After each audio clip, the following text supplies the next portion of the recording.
Welcome back to Let's Build a Willys Jeep. My friends, we are on the tie rod installation right now as we just finished in getting the tie rods all built in our last video.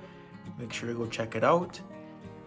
So we have to install the passenger tie rod, which is on this side, and it'll connect to this joint right here. It'll go all the way this way to the bell crank, and then for the driver tie rod, the tie rod will attach to the bell crank and make its way to the driver joint right there, and they will both be connected to the bell crank, and then the drag link will be connected to here, which will run this way, and then attach the steering box, which is attached to those three holes right there. And then the steering wheel will be attached through the firewall, and we'll have to get to those stages later. There'll be a couple more videos later of time we get to that stage. And now it's time for you guys to watch how to install the tie rods. As you can see, there are two different tie rod lengths here. So we're getting a measuring tape. The longer tie rod is about 18.5 inches, which is the passenger tie rod, which will go on this side, while the driver tie rod is a bit shorter, which measures 17.25 inches about, which will go onto this side, and they will both connect to the bell crank right there. Working on the passenger tie rod, we will get it ready to install. So take out the cotter pin, which will go on later, and the nut. Insert the tie rod over the leaf spring. That, put it on and thread the nut back on. These nuts will all be torqued on once we get this all set up. So like that. The passenger tie rod has a bit of a different end here, and we will take out the cotter pin and the nut again. We'll stick this end through the bell crank and thread on the nut.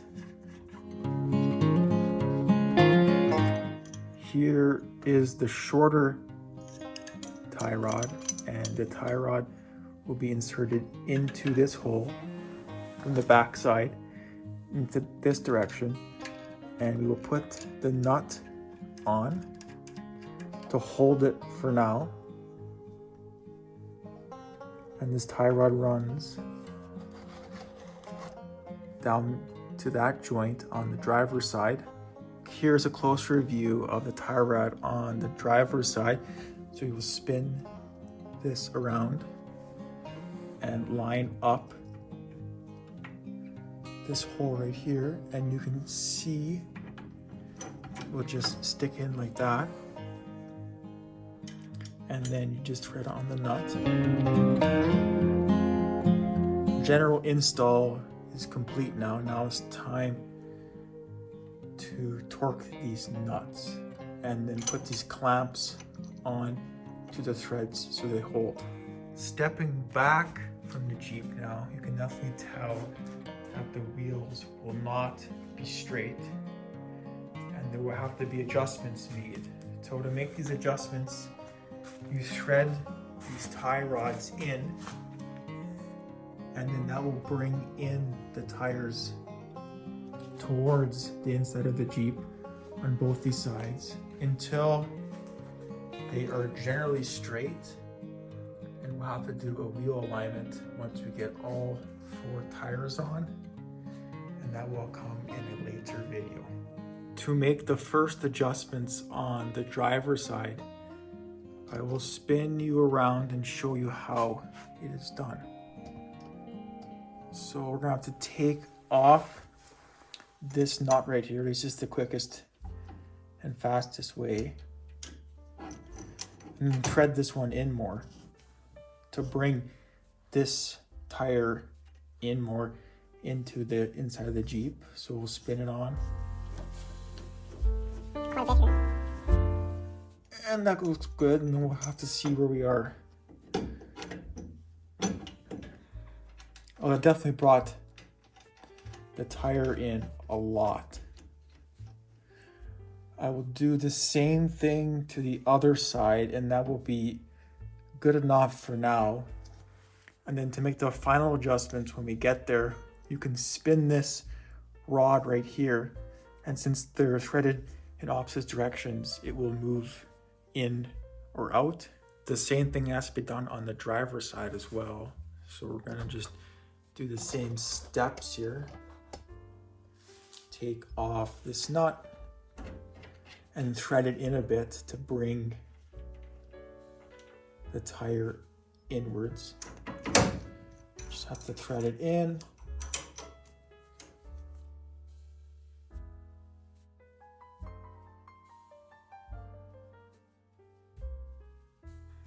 That's probably threaded in enough for now. Bring it over and stick it through the hole. And that definitely has brought this tire inwards more. Put on the final nut. And do the same step for the final adjustments, just to spin this rod. And the purpose of these clamps is to hold the threads in place once it's set. And it's very important that you put the clamps on, because you don't want the tie rods to move, as it will affect the steering and affect the tire wear, and then if it's really out of whack, it'd be impossible to drive. Taking you guys back from the passenger side, you can definitely tell that the tires will be a lot straighter on both sides, but the final adjustments will have to be made once we get all 4 tires on and it's getting towards drivable. But as of right now, it is a long ways to go.